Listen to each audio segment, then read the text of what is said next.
तरीके से हम देखते हैं कि जी वर्ल्ड बैंक ने जो 1.1 बिलियन डॉलर का एक अनाउंसमेंट किया था कि जी पाकिस्तान को दिया जाएगा, वो उन्होंने उसके ऊपर रोक लगा दी है। और सेंसिटिव किस्म का जो है वो मसला होता है और बड़े सोच समझ के करते हैं। तो ये जो कुछ उसने किया कहा है, और उसके बाद जो उसका रद्द अमल दो तरह का हुआ। एक तो खुद उसके नाम पे जो इसकी तरदीद हुई, जो इस बात को ही ना दो चीजें साबित करती है। एक तो ये कि ये एस्टेब्लिशमेंट और हुकूमत जो है का जो सेम पेज पे उन्हें का जो नारा लगता है, और दूसरा ये है कि एस्टेब्लिशमेंट पॉलिटिक्स से निकल चुकी है। ये दोनों बातें जो हैं वो दुरुस्त नहीं है।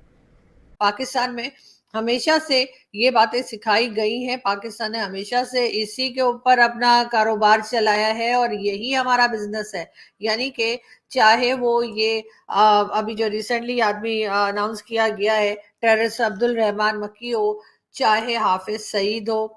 चाहे मसूद अजहर हो, इसको एक तो इसकी पिक्चर ही कोई दूसरी नहीं मिलती, जब देखो सर पकड़ के बैठा रहता है। और एक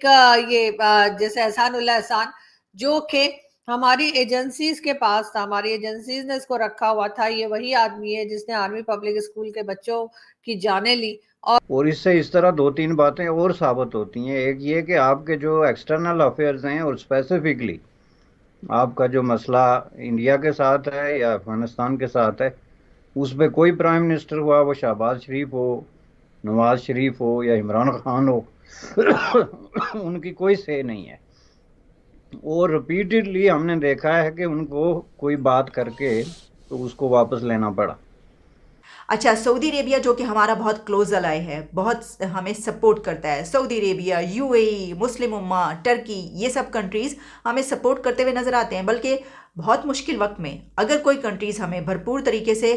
पैसे की सूरत में सपोर्ट करते हैं, मदद करते हैं, कि हमें पैसा देते हैं, हम जब भी मांगते हैं कर्जे पे कर्जा देते हैं, वो उनमें से सऊदी अरेबिया एक बड़ा कंट्री ऐसा ही है। लेकिन सऊदी अरेबिया का अब ये कहना है कि उन्होंने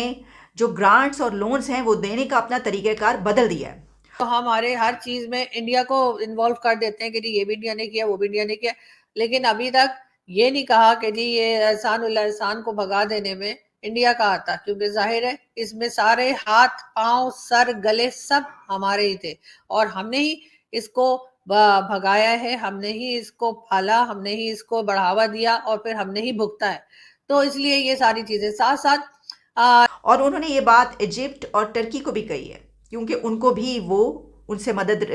मिलती रहती है। तो पाकिस्तान को तो उन्होंने कहा कि अब पाकिस्तान को भी कुछ करके दिखाना होगा। देखिए, अब इससे पहले कि मैं आपको इसकी डिटेल्स बताऊं, मैं आपसे ये कहना चाहती हूँ कि इसका मतलब ये है कि हम ये कहें कि सऊदी अरेबिया ने हमसे हाथ खींच लिया, तो ये तो नहीं, क्योंकि उन्होंने साथ में ये कहा है कि हम $10 बिलियन की प्लानिंग है हमारी, हम पाकिस्तान में इन्वेस्ट कर रहे हैं, हमारे ये प्लान उसी तरीके से मौजूद है। लेकिन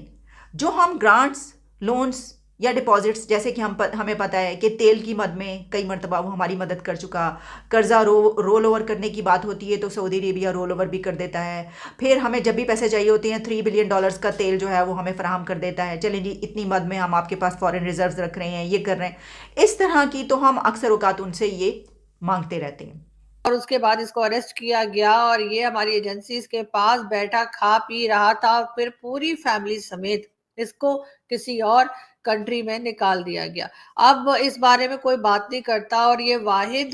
केस है शायद जिसका सारा इल्जाम हमने इंडिया के ऊपर नहीं डाला। वरना तो जी बात हम अगर करें दाऊद इब्राहिम की, दाऊद इब्राहिम के लिए भी बार बार कहा जाता है कि जी पाकिस्तान में मौजूद है, क्लिफ्टन पे है, कराची में है। अब ये भी सुनने में आ रहा है कि जी इसने कोई वहां पे नई शादी भी की है, लेकिन कोई मानने को तैयार नहीं है। साथ साथ दूसरे भी जो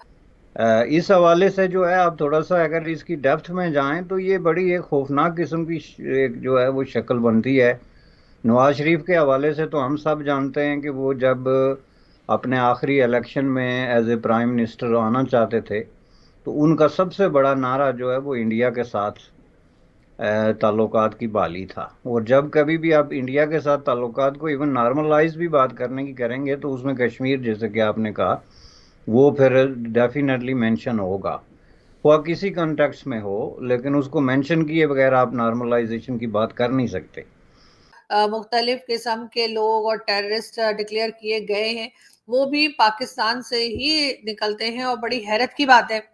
कि इस बारे में हमारा मीडिया एकदम खामोश है, और एक लफ्ज हमारे जो मेन मीडिया है उसके मुंह से एक लफ्ज नहीं निकला है कि जी पाकिस्तान का एक अनमोल रतन जो है उसको यूएस ने जो है डेजिग्नेटेड टेररिस्ट डिक्लेयर किया है। लेकिन पाकिस्तान का मीडिया बिल्कुल खामोश है, इस बारे में कोई बात नहीं की जा रही, क्योंकि जाहिर है कि ये सब तो हमारे अनमोल रतन है, हमने इनको बढ़ावा दिया, पाला, सिखाया, और अब इनको ये बताया कि जी आपने कश्मीर में जाके जिहाद करना है, आपने कश्मीर हासिल करना है, कश्मीर में मुसलमान बड़े परेशान हैं, उनकी जाके मदद करनी है। और इसी किस्म के लोगों को बेतहाशा फंड्स मिलते हैं, उस पैसे से ये लोग अपने अय्याशियां करते हैं। चाहे आप जिसको भी देख लीजिए, जो से भी मौलाना हो, इवन मौलाना तारिक जमील के अभी जो 3 अकाउंट सील किए गए हैं जो कि हबीब बैंक के थे, मुझे लगता है कि हबीब बैंक की भी शायद एक ब्रांच जो है वो जन्नत में होगी, क्योंकि उसमें से जो है वो मौलाना साहब के तकरीबन 49 बिलियन रुपीस निकले हैं। अब यहाँ पे तो वो भाषण देते हैं ना कि जी बस जी सादा जिंदगी गुजारी है, कफन में जेब नहीं होती, वगैरह वगैरह। लेकिन अपने पास उनके पास 49 बिलियन रुपीस हैं, और उसके बाद वो भाग गए जी कनाडा। और उनका कहना है कि जी फिलहाल हम नहीं दे रहे हैं, और कब देंगे ये मालूम नहीं, लेकिन एक बार फिर उन्होंने यही बात की है कि चीजों को चेक किया जाएगा और रीचेक किया जाएगा, और उसके बाद ये 1.1 बिलियन डॉलर जो है वो पाकिस्तान की तरफ बढ़ाए जाएंगे अगर उनको ठीक लगा तो। पे भी उन्होंने दस्तखत दी, जिस किसी शख्स से भी उन्होंने बात की, ख्वाह वो अमरीकी सदर हो, ब्रिटिश प्राइम मिनिस्टर हो, फ्रांसीसी सफारतकार हों, या अरब शेख और ये उमरा हों, तो उन्होंने डे 1 से उनको मशवरा ये दिया कि भाई आप मसला कश्मीर के हल के लिए कोई नेगोशिएटेड सेटलमेंट करें इंडिया के साथ, नंबर 1।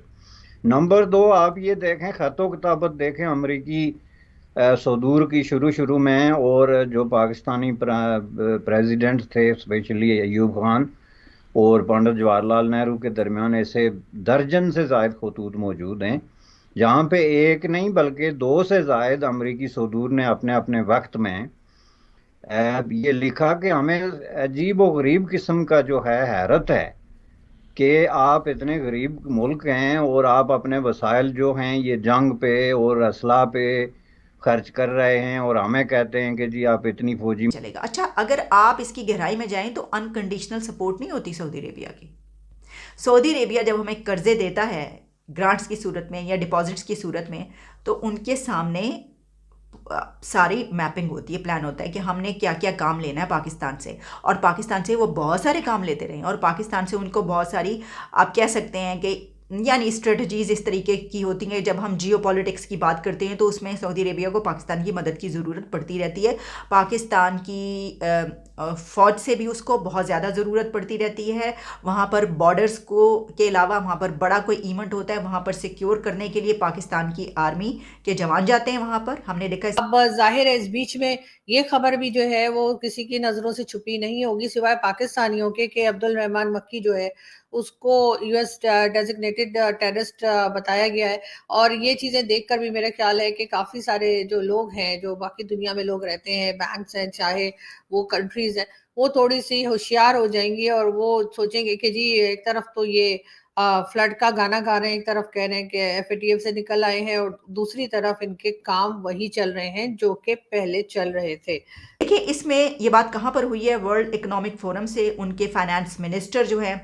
मोहम्मद अल जदान वो खिताब कर रहे थे, और उसमें उन्होंने कहा कि अब हम इदारों के साथ काम कर रहे हैं तो हम रिफॉर्म्स देखना चाहते हैं, हम अपने लोगों पर टैक्स लगा रहे हैं और दूसरों से भी हमारी यही एक्सपेक्टेशन है कि हम उनकी मदद करना चाहते हैं, लेकिन हम चाहते हैं कि दूसरे भी अपना रोल प्ले करें। ये जो बात करें मतलब ये कि उन्होंने कहा है कि हम तो मदद कर रहे हैं लेकिन आप भी तो अपनी मदद खुद करें। साथ साथ जी तालिबान की अगर हम बात करें तो तालिबान ने पाकिस्तान से साफ साफ कह दिया है कि जी टीटीपी को आप खुद ही हैंडल करें। टीटीपी के लिए तालिबान, अफगान तालिबान ने किसी भी तरह की मदद करने से पाकिस्तान को मना कर दिया है। यानी कि अब या तो खान साहब जो कि तालिबान खान कहलाते हैं उनको ही निकलना पड़ेगा, लेकिन ये कि बहरहाल तालिबान ने जो है वो इस बात से फिलहाल पल्ला झाड़ लिया है, और उनका कहना यही है कि जी हम आपकी कोई मदद नहीं कर सकते। आप जो कि हमारी इबादत बन चुकी है मांगना। लेकिन अब उन्होंने ये कहा है कि आपको भी करके दिखाना होगा। तो जो $3 बिलियन के एक कर्जे की बात हो रही थी जो कि मिलना था, तो ये बात कही जा रही है कि इसका मतलब ये हुआ कि पाकिस्तान को जो वो $3 बिलियन नहीं मिल रहे, उसकी एक बेसिक रीज़न और लॉजिक ये है कि सऊदी अरेबिया ने ये करना था। तो यही वजह है कि उसने अभी तक वो वाला कर्जा नहीं दिया, ये बात की जा रही है। अब इस सारे सिलसिले में अभी तक का जो शहबाज शरीफ साहब ने भारत से बातचीत करने के लिए कहा, उसके बाद यू टर्न मारा, तो उसके बाद से अभी तक इंडिया की तरफ से कोई खास में रिप्लाई नहीं आया है। हो सकता है मोदी जी और अमित शाह साहब सोच रहे होंगे कि आखिर क्या जवाब दें इन लोगों को, इसलिए कि इनकी समझ में तो कोई बात आती नहीं है। लेकिन फिर भी सोचने वाली बात है कि कुछ ना कुछ जवाब तो देना ही चाहिए। पर खड़ा होना ही पड़ेगा और हमें ये सोचना होगा कि अब हमने मुल्क कैसे चलाना है, क्योंकि कंट्रीज़ भी अब हाथ उठा रहे हैं, वो कह रहे हैं नहीं ऐसे काम नहीं चलेगा। तो